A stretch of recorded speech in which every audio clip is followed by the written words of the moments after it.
ভালো আছো, সুস্থ আছো। গত ক্লাসে আমরা 52 দিনগুলো সম্পর্কে পড়েছি এবং সেটার যে পাঠ পরিচিতি, লেখক পরিচিতি এবং বিস্তারিত যে প্রবন্ধটা আছে সেটি আমরা অনুধাবন প্রশ্নের মাধ্যমে আলোচনা করেছিলাম। আজকে আমরা 52 দিনগুলো থেকে সৃজনশীল প্রশ্ন নিয়ে আলোচনা করব।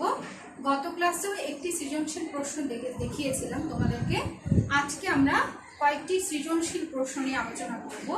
সৃজনশীল প্রশ্ন নিয়ে আলোচনা করার মূল যে কারণ হচ্ছে, সৃজনশীল প্রশ্নের মাধ্যমে যত বেশি তুমি কোনো অধ্যায় নিয়ে আলোচনা করবে বা পড়বে, তত বেশি তোমার যে সমস্যাগুলো থাকবে সেটি সমাধান হয়ে যাবে এবং তুমি বুঝতে পারবে তোমার কোন জায়গায় সমস্যাটা রয়েছে বা কোথায় তোমার জড়তা কাজ করছে, কি বিষয়টা তুমি বুঝতে পারোনি, সেই সব খুঁটিনাটি সমস্যাগুলোর সমাধান হয়ে যাবে।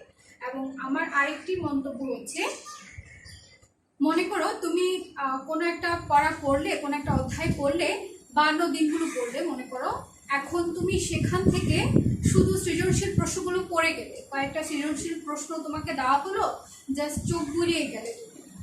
এতে করে তুমি মনে করতে পারো হয়তো যে আমি প্রশ্নগুলো পারছি, আমার সমস্যা নেই, এখানে আমি লিখতে পারবো, আমি মূল বিষয়টা বুঝতে পেরেছি। কিন্তু এক্ষেত্রে হয় কি, তোমাদের যে লিখার যে জড়তা সেটা থেকে যায়।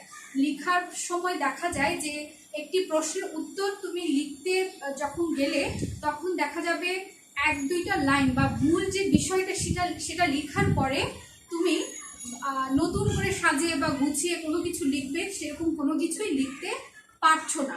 এজন্য আমি বলবো যে সৃজনশীল প্রশ্ন শুধু চোখ বুলিয়ে গেলে হবে না, সেটা তোমাকে লিখে প্র্যাকটিস করতে হবে। যত বেশি তুমি লিখে প্র্যাকটিস করবে তত ভালো তোমার সৃজনশীলের উপরে দক্ষতাটা বাড়বে। আমি গত ক্লাসে একটি সৃজনশীল দিয়েছি, দুঃখের বিষয় কারো কাছ থেকে সেই সৃজনশীল প্রশ্ন উত্তরটা আমি পাইনি। আশা করব যে সৃজনশীলগুলো নিয়ে তোমাদের সাথে আমরা আলোচনা করি পাঠের আলোকে, সেই সৃজনশীলগুলো লিখে আমাদেরকে দেখানোর চেষ্টা করবে। লিখে দেখালে, যে আমি বললাম যে তুমি কোনো একটা প্রশ্ন উত্তর লিখতে গেলে দেখা গেল 2-1টা লাইন বা মূল যে বিষয়টার সেটা 2-1 লাইন লেখার পরে তুমি আর লিখতে পারছো না। হ্যাঁ, তো এখন না লিখলে তো সৃজনশীলের নম্বর বাড়বে না। নম্বর বাড়ানোর জন্য সৃজনশীলকে সুন্দরভাবে গুছিয়ে লিখতে হবে। সেই গুছিয়ে লেখাটা তখনই ভালো আসবে যখন তোমার ভিতরে লেখার দক্ষতা ভালো থাকবে। লেখার দক্ষতা যদি ভালো না থাকে তাহলে তুমি যতই পড়ে যাও, হ্যাঁ, তোমার লেখার স্কিলটা বাড়বে না, কোনোভাবেই তুমি বাড়াতে পারবে না। যে কিভাবে আমি একটা বাক্যকে গুছিয়ে লিখবো বা কিভাবে আমার কোন বাক্যের পরে কোন বাক্যটা লেখা উচিত, সেটা তোমার ভিতরে কাজ করবে না। তোমার দেখা যাবে 2-1 লাইন লিখলে তারপরে ভাবা শুরু করতে যে আমি কি লিখবো, তারপরে কি লিখবো, এরকম করতে করতে দেখা যাবে পরীক্ষার যে নির্দিষ্ট সময় সেটাই চলে যাবে, বা যতটুকু তোমার লেখার প্রয়োজন নম্বর বাড়ানোর জন্য সেটা তোমার আর আসবে না। অগোছালোভাবে একটা লাইনের পরে আরেকটা লাইন অগোছালোভাবে চলে আসবে, আন্দাজে কিছু কথা লিখে দিবে। এবং অনেক সময় দেখা যায়, বেশিরভাগ ক্ষেত্রে আমরা যে সমস্যাটা দেখি সেটা হচ্ছে যে মুখের ভাষায় তোমরা লিখে ফেলো। হ্যাঁ, স্বাভাবিকভাবে আমরা বোঝানোর সময় বা তোমরা পড়ার সময় যেভাবে বুঝে থাকো, মনের ভাষা দিয়ে ওখানে লেখা শুরু করে দাও। হ্যাঁ, এতে করে দেখা যায় লেখার মান একেবারেই খারাপ হয়ে যায়। সেজন্য সৃজনশীল প্রশ্ন শুধু পড়ে নয়, লেখার মাধ্যমে তোমরা অনুশীলন করবে। যত বেশি অনুশীলন করবে তত ভালো তোমাদের দক্ষতা বাড়বে। ঠিক আছে, আসো আজকে আমরা যে সৃজনশীল প্রশ্ন লিখেছি সেটা আগে দেখি। আমি এখানে একটি সৃজনশীল প্রশ্ন লিখেছি, একটা উদ্দীপক দিয়েছি। মনে হচ্ছে অনেক বড়, খুব একটা বেশি বড় না, আমরা ছোট বোর্ডে লিখেছি তাই খুব বড় মনে হচ্ছে। একেবারে ছোট একটা উদ্দীপক লিখেছি। দেখো প্রথমে কি আছে, ব্রিটিশ বিরোধী আন্দোলনের অন্যতম স্মরণীয় ব্যক্তি ক্ষুদিরাম। ক্ষুদিরামের নাম আমরা সবাই জানি। ক্ষুদিরাম ব্রিটিশ বিরোধী আন্দোলনের একজন পুরোধা ব্যক্তিত্ব ছিলেন। উপমহাদেশ থেকে ইংরেজ শাসকদের উচ্ছেদ করতে ক্ষুদিরাম দীর্ঘদিন সংগ্রাম করেন। অবশেষে ব্রিটিশ শাসকের গাড়িতে বোমা নিক্ষেপের দায়ে তাকে গ্রেফতার করা হয়। ক্ষুদিরাম দেশের মাটি অত্যাচারীদের হাত থেকে মুক্ত করতে গিয়ে ফাঁসির মঞ্চে জীবন দান করেন। তাহলে এখানে কার কথা বলা হয়েছে? ক্ষুদিরামের কথা বলা হয়েছে, যিনি আমাদের ব্রিটিশ বিরোধী, মানে ব্রিটিশ সরকার যখন আমাদেরকে শাসন শোষণ করছিলেন সেই সময়ে একজন কি বলবো অন্যতম ব্যক্তিত্ব ছিলেন, অন্যতম যোদ্ধা ছিলেন ক্ষুদিরাম। সেই ক্ষুদিরাম ব্রিটিশদের বিরুদ্ধে বিভিন্ন তাদের অত্যাচারের বিরুদ্ধে বিভিন্ন রকম প্রতিবাদ করেছেন, বিভিন্নভাবে তাদের নানা কাজে বাধা দেওয়ার চেষ্টা করেছেন এবং এক পর্যায়ে তিনি ব্রিটিশ এক শাসকের গাড়িতে বোমা নিক্ষেপ করে তাকে বোমা নিক্ষেপ করার দায়ের কারণে তাকে গ্রেফতার করা হয় এবং সেখানে তার যে অপরাধ তার জন্য তাকে ফাঁসির শাস্তি দেওয়া হয় এবং তিনি হাসি মুখে ফাঁসির মঞ্চে গিয়ে জীবনদান করেছিলেন। এরপর আসো আমাদের যে প্রশ্নগুলো দেওয়া আছে সেগুলো একটু দেখি। ঢাকা জেলখানা থেকে বঙ্গবন্ধুকে কোন জেলে স্থানান্তর করা হয়? প্রথমের দিকে আছে, একেবারে শুরুর দিকে আছে যে ঢাকা কেন্দ্রীয় জেলে বঙ্গবন্ধুকে বিনা অপরাধে তাকে বন্দি করে রাখা হয়েছে এবং দেশের সার্বিক পরিস্থিতি যখন খারাপের দিকে যাচ্ছিল, দিন দিন খারাপের পথে যাচ্ছিল, তখন জেলারা চিন্তা করলো বা সরকার চিন্তা করলো তাকে ওখান থেকে সরিয়ে দেওয়া প্রয়োজন বা খুবই জরুরি। সেই সময় 1952 সালে ভাষার দাবিতে সবদিকে জোরদার আন্দোলন চলছিল। তো তখন পাকিস্তানি সরকার চিন্তা করলো যে বঙ্গবন্ধুকে একেবারে গোপনে কেউ যাতে জানতে না পারে, সেজন্য ঢাকা জেল থেকে তাকে কোথায় স্থানান্তর করা হয়েছিল? ফরিদপুর জেলে স্থানান্তর করা হয়েছিল। তাহলে এখানে উত্তর হবে কি? ঢাকা জেলখানা থেকে বঙ্গবন্ধুকে ফরিদপুর জেলে স্থানান্তর করা হয়েছিল, মানে যাতে কেউ জানতেও না পারে যে তাকে কোথায় নিয়ে যাওয়া হচ্ছে, কিভাবে নিয়ে যাওয়া হচ্ছে, সেজন্য খুব গোপনে তাকে ঢাকা জেল থেকে ফরিদপুর জেলে নিয়ে যাওয়া হয়েছিল। এরপর দেখো, মুক্তি দিলে খাবো না দিলে খাবো না, এই কথাটা কোথায় আছে? আমরা যখন পড়েছি, যখন আলোচনা করেছি, সেখানে দেখেছি যে ডেপুটি জেলার সাহেব এসে যখন তার প্রথম দিক থেকে বলে একেবারে মানে মূল যে কথাটা লিখতে হবে যে ডেপুটি জেলার সাহেব এসে বঙ্গবন্ধুকে যখন খাওয়ার কথা বলে তখন বঙ্গবন্ধু বলেন যে মুক্তি দিলে খাবো না দিলে খাবো না। এই বিষয়টা হচ্ছে বঙ্গবন্ধু এবং তার সহকর্মী মহিউদ্দিনকে যখন ঢাকা জেলখানা থেকে ফরিদপুর জেলে স্থানান্তর করা হয় তখন তারা চিন্তা করলেন যে তাদের সাথে যে অন্যায়টা হচ্ছে সেই অন্যায়ের বিরুদ্ধে তারা প্রতিবাদ করবে। এবং কিভাবে প্রতিবাদ করবে? তারা অনশন ধর্মঘট করে প্রতিবাদ করা শুরু করলেন। ঢাকা কেন্দ্রীয় জেল থেকে ফরিদপুর জেলে এসে তারা কি করলেন? অনশন ধর্মঘট করলেন এবং সে অনশন ধর্মঘট করতে গিয়ে 3-4 দিন পরে এসে দেখা যায় তাদের অবস্থা খুবই গুরুতর হয়ে যায় এবং এক পর্যায়ে তারা একেবারে দুর্বল হয়ে যায়, একেবারে অসুস্থ হয়ে তারা বিছানা থেকে ওঠার অবস্থাটাও ছিল না। এরপর ওখানে দেখা যায় যে বঙ্গবন্ধু এবং মহিউদ্দিনকে খাওয়ার জন্য, মানে যাতে মারা না যান, তাদের অবস্থা যখন খুব খারাপ পর্যায়ে, তখন যদি কোনোভাবে মারা যায় তাহলে কি এটার উল্টো প্রতিক্রিয়া শুরু হবে বা সবাই জোরদারভাবে আন্দোলন শুরু করবে। তো সেজন্য তারা কি করলো? নল দিয়ে, নাকের ভেতরে নল ঢুকিয়ে তাদেরকে খাওয়ানোর চেষ্টা করছিল। তো এক পর্যায়ে দেখা যায় ওভাবে খাওয়াতে গিয়েও তারা কি বাধা দিচ্ছে, কারণ তাদের নাকে ঘা হয়ে গেছে, হ্যাঁ, তারা খেতে কষ্ট পাচ্ছে। তো তাদেরকে যখন খাওয়ানো একেবারে অসম্ভব হয়ে গিয়েছিল তখন ডেপুটি জেলার সাহেব এসে বঙ্গবন্ধুকে জিজ্ঞেস করলেন যে আপনাদেরকে যদি মুক্তি দেওয়া হয় তাহলে খাবেন তো? হ্যাঁ, বঙ্গবন্ধুকে বলছে যে আপনাকে যদি মুক্তি দিয়ে দিই তাহলে খাবেন তো? তো তখন বঙ্গবন্ধু উত্তরে বলেছে কি যে মুক্তি যদি তাকে দেওয়া হয় তাহলে উনি খাবেন, আর যদি মুক্তি দেওয়া না হয় তাহলে তিনি খাবেন না। মানে তার যে অনশন, তার যে পথে তিনি গিয়েছেন সেই পথে তিনি একেবারে দৃঢ়, তার সংকল্পে তিনি একেবারে অটল যে তিনি কোনোভাবে কোনো মুক্তি না দিলে খেতে তিনি কোনোভাবে রাজি নন। সেজন্য বঙ্গবন্ধু এই উক্তিটি করেছেন যে মুক্তি দিলে খাবো, না দিলে খাবো না। এরপর প্রয়োগের প্রশ্নটি দেখি আমরা।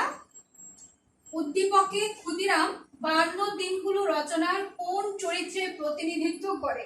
এটা একেবারে সহজ, আমরা সবাই বুঝতে পারছি এটা কোন চরিত্রের প্রতিনিধিত্ব করে। কোন চরিত্রের প্রতিনিধিত্ব করে। যদি ক্লাসে থাকতাম তাহলে সবাই তোমাদের কাছ থেকে উত্তরটা নিতাম, এখন আমার নিজেরই উত্তরটা তোমাদেরকে দেওয়া লাগছে। তারপরেও আমি চিন্তা করব বা আমি আশা করব যে তোমরা সবাই এই প্রশ্ন উত্তরটি জানো, ঠিক আছে? তাহলে এখানে উত্তরটা কি হবে যে ক্ষুদিরামের যে চরিত্রটি সেটি 52 দিনগুলো রচনার বঙ্গবন্ধু শেখ মুজিবুর রহমানের চরিত্রে প্রতিনিধিত্ব করে, ঠিক আছে? এখন এই জন্য আমি একটু আগে বলেছিলাম যে তুমি প্রথম যে প্রশ্নের প্যাটার্ন দেখে তুমি যদি মনে করো যে না আমি প্রশ্নটা পাচ্ছি বা আমি লিখতে পারবো, আমার সমস্যা নেই, এটাই হচ্ছে তোমাদের সবচেয়ে বড় ভুল। এখন তুমি 1 নম্বরে যে উত্তরটা লিখবে সেটি হয়তো তোমার জানা থাকতে পারে, কিন্তু পরবর্তীতে যে ধাপগুলো ধাপে ধাপে তোমাকে প্রশ্নের উত্তরটা লিখতে হবে, সেখানে দেখা যাবে অনেক সমস্যা থেকে গেছে, বা তুমি কি লিখবে, কিভাবে গুছিয়ে লিখবে সেটা তোমার আর আসছে না। সেজন্য আমি বলবো যে লিখে প্র্যাকটিস করবে, যত বেশি লিখে অনুসরণ করবে তত ভালো তোমার দক্ষতা বাড়বে। তাহলে আমরা প্রথমে কার কথায় আসবো, যে এখানে প্রথমেই লিখতে হবে যে উদ্দীপকের ক্ষুদিরাম 52 দিনগুলো রচনার বঙ্গবন্ধু শেখ মুজিবুর রহমান চরিত্রে প্রতিনিধিত্ব করে। এরপর তোমাকে লিখতে হবে প্রথমে ক্ষুদিরাম সম্পর্কে তোমাকে লিখতে হবে যে ক্ষুদিরাম ব্রিটিশ বিরোধী আন্দোলনের একজন কে অন্যতম ব্যক্তিত্ব। তিনি ব্রিটিশ শোষণের বিরুদ্ধে আন্দোলন করেছিলেন এবং আন্দোলন করতে গিয়ে বোমা নিক্ষেপের দায়ে, ব্রিটিশ শাসকের গাড়িতে বোমা নিক্ষেপের দায়ে তাকে কি ফাঁসির মঞ্চে দাঁড়িয়ে জীবন দান করতে হয়েছিল, এবং তিনি হাসি মুখে তার জীবন দান করে গিয়েছিলেন এদেশের মানুষের জন্য, দেশের মানুষের মুক্তির জন্য, দেশের মানুষের স্বাধীনতা রক্ষার জন্য ক্ষুদিরাম কি করেছিলেন, হাসি মুখে জীবন দান করেছিলেন। এরপর তোমাকে বঙ্গবন্ধু শেখ মুজিবুর রহমানের জীবনের সাথে কোথায় মিলটা রয়েছে সেটা দেখাতে হবে। যে আমরা 52 দিনগুলো রচনায় দেখতে পাই যে বঙ্গবন্ধু শেখ মুজিবুর রহমানকেও বিনা অপরাধে বিনা বিচারে বছরের পর বছর কারাগারে জীবন অতিবাহিত করতে হয়েছে, এবং তাদের সাথে যে অন্যায় করা হচ্ছে সে অন্যায়ের প্রতিবাদ হিসাবে তিনি অনশন ধর্মঘট করেছিলেন, এবং অনশন ধর্মঘট করতে গিয়ে এক সময় দেখা যায় তার জীবন সংকটাপন্ন হয়ে গেছে এবং তার যে মৃত্যু একেবারে সন্নিকটে চলে এসেছে, তারপরও দেশের জন্য, দেশের মানুষের জন্য নিজের সংকল্প থেকে তিনি চলে যাননি, বা কোনোভাবে তাকে সরানো সম্ভব হয়নি, এবং মুক্তি দেওয়ার পরে তিনি কি করেছিলেন, খেয়েছিলেন। তাহলে এভাবেই তোমাকে ক্ষুদিরামের সাথে বঙ্গবন্ধুর চরিত্রে কোথায় মিল আছে বা কোথায় কিভাবে সংকল্প করেছিল সেটা দেখাতে হবে, ঠিক আছে? এরপরে উচ্চতর দক্ষতার মধ্যে যে প্রশ্নটি আছে সেটা দেখো, হাসি মুখে ফাঁসির মঞ্চে জীবন দান করেন। হ্যাঁ, উক্তিটি 52 দিনগুলো রচনার শেখ মুজিবুর রহমানের মৃত্যু চেতনারই মূল সুর, অর্থাৎ হাসি মুখে ফাঁসির মঞ্চে জীবন দান করেন কে, ক্ষুদিরাম হাসি মুখে ফাঁসির মঞ্চে দাঁড়িয়ে নিজের জীবন দান করে গিয়েছিলেন।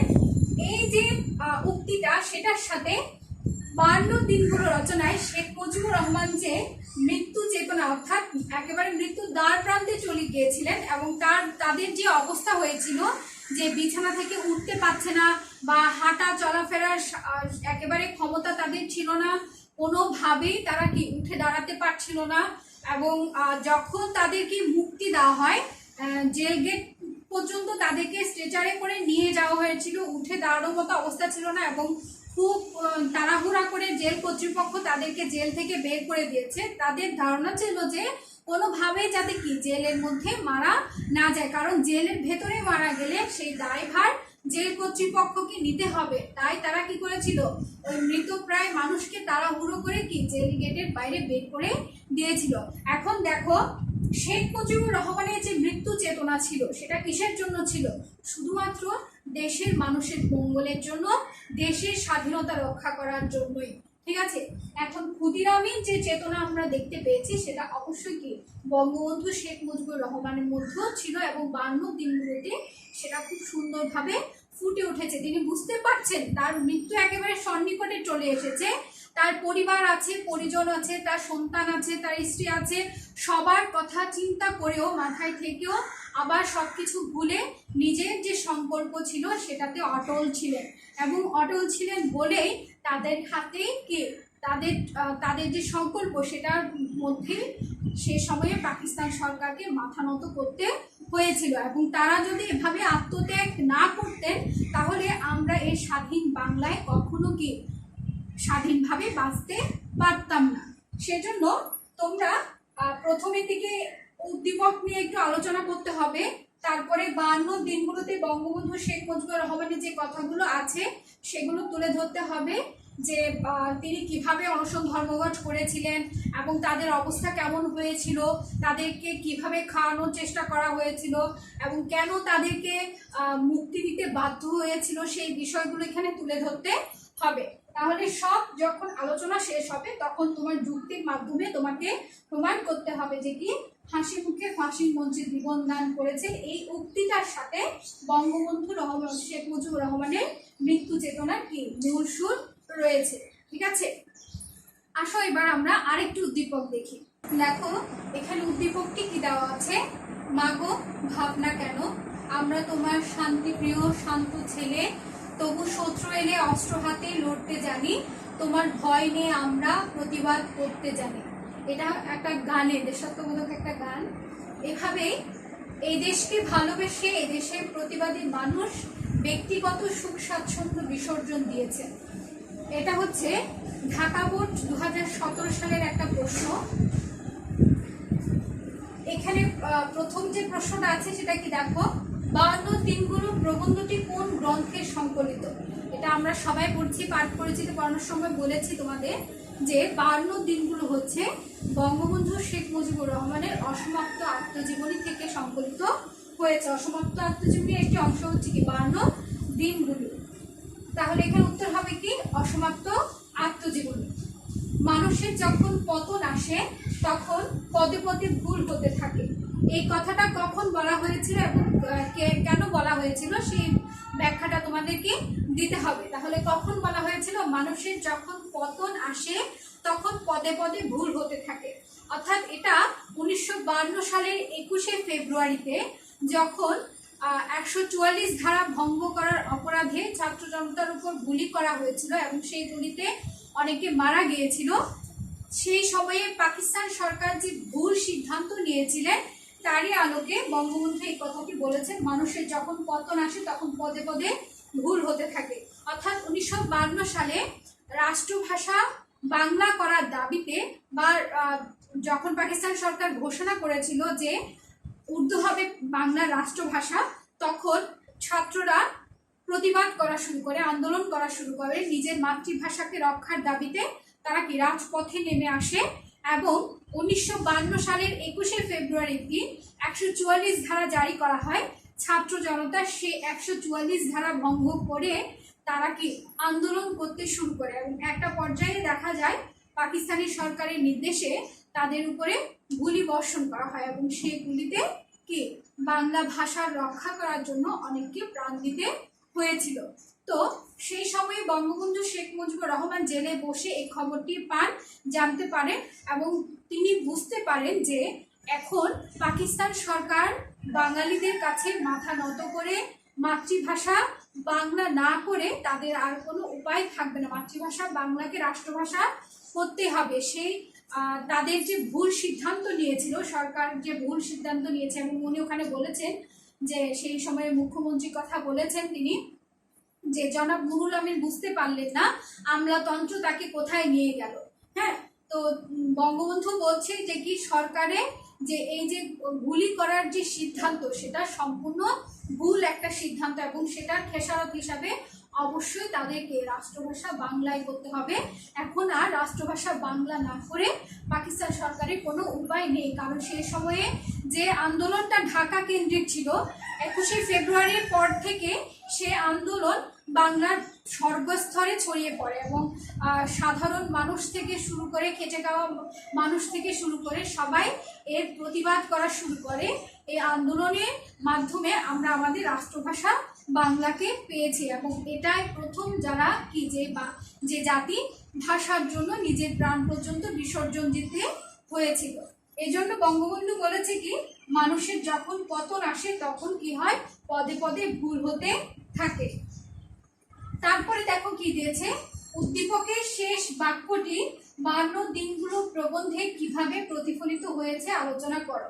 তাহলে শেষ লাইন কি আছে, তোমার ভয় নেই মা, আমরা প্রতিবাদ করতে জানি। ঠিক আছে, তাহলে কি বলছে, বা এখানে কি শেষ লাইন, এবার এটা যদি ধরি এভাবে, এই দেশকে ভালোবেসে এদেশে প্রতিবাদী মানুষ ব্যক্তিগত সুখ স্বাচ্ছন্দ্য বিসর্জন দিয়েছে। এটা অবশ্যই আমরা 52 দিনগুলোতে দেখতে পাই এবং বঙ্গবন্ধু শেখ মুজিবুর রহমানের চরিত্রটির মাধ্যমে আমরা এই বিষয়টা ফুটিয়ে তুলতে পারি বা দেখতে পাই এই প্রবন্ধের মধ্যে, যে বঙ্গবন্ধু তার ব্যক্তিগত জীবনের সুখ স্বাচ্ছন্দ্য, স্ত্রী সন্তান পরিবার পরিজন সবাইকে ফেলে তার যে জীবনের যে যৌবনের সময়টা তিনি কারা প্রকোষ্ঠের ভেতরে কাটিয়েছেন এবং বিনা অপরাধে বিনা বিচারে বছরের পর বছর কারাবরণ করেছেন এবং তাকে যেভাবে কারাবরণ করতে হয়েছে সেই সময়টার মধ্যে তিনি চাইলে তার পরিবারের সাথে খুব আনন্দে খুবই স্বাচ্ছন্দ্যে জীবনযাপন করতে পারতেন, কিন্তু দেশের মানুষের ভালোর জন্য, দেশকে ভালোবেসে দেশ মাতৃকার জন্য সেই সময় তিনি কি প্রতিবাদ করেছিলেন, কারা প্রকোষ্ঠে দিন যাপন করেছিলেন পরিবার পরিজন ফেলে। তাহলে আমরা 52 দিনগুলো প্রবন্ধে বঙ্গবন্ধু শেখ মুজিবুর রহমানের জীবনকে সেটা দেখতে পাই। এরকম মহান ব্যক্তি পৃথিবীতে বিরল। ঠিক আছে, আমাদের বঙ্গবন্ধু শেখ মুজিবুর রহমান ছিলেন বলে সে সময় আমরা স্বাধীনতাকে ফিরে পেয়েছিলাম। এবং চিন্তা করা যায় যে আমার ঘরে সন্তানরা আছে, আমি যেখানে সুখে থাকতে পারবো, হ্যাঁ, স্বাচ্ছন্দ্যে জীবনযাপন করতে পারবো, সেই সব সুখ স্বাচ্ছন্দ্যকে পিছনে ফেলে নিজের যে চেতনা, নিজেদের দৃঢ়তা, সেটার মধ্যে তিনি একেবারে কি অনড় ছিলেন। তার যে সংকল্প, সেখান থেকে তাকে কেউ টলাতে পারেননি এবং সেজন্যই আমরা আজকে কি স্বাধীন দেশের স্বাধীন নাগরিক। এরপর কি বলছে দেখো, উদ্দীপকের তাৎপর্য 52 দিনগুলো চেতনার আলোকে বিশ্লেষণ করো। অবশ্যই উদ্দীপকের তাৎপর্য 52 দিনগুলোর মধ্যে দেখা যায় এবং দেশপ্রেমের যে চেতনা সেটাই এখানে সবচেয়ে বেশি প্রাধান্য পেয়েছে। কারণ আমরা 52 দিনগুলো 21শে ফেব্রুয়ারি যে ঘটনাটা এখানে উঠে এসেছে সেটার মধ্যেও আমরা দেখতে পাই যে ছাত্ররা নিজের জীবন দিয়ে আমাদের মাতৃভাষাকে রক্ষা করে গেছে এবং বঙ্গবন্ধু শেখ মুজিবুর রহমান এবং তার সহকর্মী মহিউদ্দিনের যে বর্ণনা এখানে দেওয়া হয়েছে তাদের মাধ্যমে আমরা দেখতে পাই দেশ মাতৃকাকে ভালোবেসে তারা কিভাবে নিজের জীবনটাকে উৎসর্গ করেছেন এবং নিজের সুখ স্বাচ্ছন্দ্যকে পেছনে ফেলে দেশের টানে, দেশের মানুষের টানে কি জীবনকে উৎসর্গ করছে। সেই কথাগুলো আমরা এখানে বা সেই ঘটনাগুলো আমরা এখানে দেখতে পাই। মৃত্যু একেবারে সন্নিকটে জেনেও নিজের যে অনশন ধর্মঘট করেছেন সেটা থেকে তিনি এক চুলো টলে পড়েননি বা সরে আসেননি। তাকে অনুরোধ করা হয়েছিল বারবার যে কিছু খাওয়ানোর জন্য, তাকে কিছু খাওয়াতে চেষ্টা করেছিল কিন্তু খাওয়াতে পারেননি। যতক্ষণ তাকে মুক্তি দেওয়া হয়নি ততক্ষণ তিনি এক ফোঁটা পানীয় পান করেননি। ঠিক আছে, তাহলে এভাবে আমাদেরকে কি উদ্দীপকের সাথে আমাদের যে 52 দিনগুলো প্রবন্ধ আছে সেগুলোর সাথে মিল দেখাতে হবে। আজকে এ পর্যন্তই। আশা করব তোমরা যে সৃজনশীলগুলো নিয়ে আমি এখানে আলোচনা করেছি সেই সৃজনশীলগুলো ভালোভাবে অনুশীলন করবে এবং যত বেশি অনুশীলন করবে তত বেশি লেখার দক্ষতা তোমাদের বাড়বে। এবং আমি আশা করব, গত ক্লাসেও আমি একটি সৃজনশীল তোমাদেরকে দিয়েছিলাম, সেটি আমাকে লিখে দেখাওনি। আজকে সৃজনশীলগুলো সহ গতকালকে সৃজনশীল যেগুলো পড়িয়েছি সেগুলো আমাকে অবশ্যই লিখে দেখাবে। এবং যে অনুধাবনের প্রশ্নগুলো দিয়েছি, আমি বলেছিলাম অনুধাবনের প্রশ্নগুলো যখন তোমরা একটা নোট আকারে লিখে ফেলবে, প্রত্যেকটা সাবজেক্ট অধ্যায় অনুসারে যখন তোমরা অনুধাবনের প্রশ্নগুলো রেডি করে রাখবে, তখন যখন তোমাদের পরীক্ষা আসবে তখন তোমাদের একেবারে কোনো সমস্যা হবে না। এবং আরেকটা বড় বিষয় বলেছিলাম যে অনুধাবনের প্রশ্নগুলোর উপর যদি তোমার ভালো দখল থাকে তাহলে প্রয়োগ এবং উচ্চতর দক্ষতা লিখতে গিয়ে তোমাদের জড়তা কাজ করবে না এবং তোমরা বাক্য সাজাতে, বাক্য লিখতে কিভাবে গুছিয়ে লিখতে হবে সেটা খুব ভালোভাবে লিখতে পারবে। তোমরা চেষ্টা করে দেখো সৃজনশীল লিখতে হয়তো তোমাদের কষ্ট লাগছে এখন, যেহেতু আমাদের অনলাইন ভিত্তিক পড়াশোনা করা লাগছে। এখন মনে করতে পারো যে আমার এই লেখাটা না লিখলেও বা আমার কি, লিখলেও বা আমার কি, এই চিন্তাটা একেবারে ভুল একটা ধারণা। সেজন্য আমি বলবো যে নিজের ভেতরে নিজেকে যাচাই করার জন্য লিখো, লিখে আমাদেরকে দেখাও কোথায় তোমার ভুল আছে, কোথায় তোমার সমস্যা আছে। লিখলে সেটা আমাদেরকে দেখালে আমরা জানতে পারবো, তোমাদের সমস্যার সমাধানটা দিতে পারবো। যদি আমাদেরকে না দেখাও, না লিখো, তাহলে সেই ক্ষতি কিন্তু তোমার নিজেই, তোমার ভেতরে সমস্যাটা রয়ে যাবে, প্রকাশ আর পাবে না, ভুলটাও আর বুঝতে পারবে না। আশা করবো সেজন্য সবাই সৃজনশীলগুলো লিখে অবশ্যই জানাবে। এটাই তোমাদের বাড়ির কাজ থাকলো। ভালো থেকো সবাই, সুস্থ থেকো, নিরাপদে থেকো। ধন্যবাদ।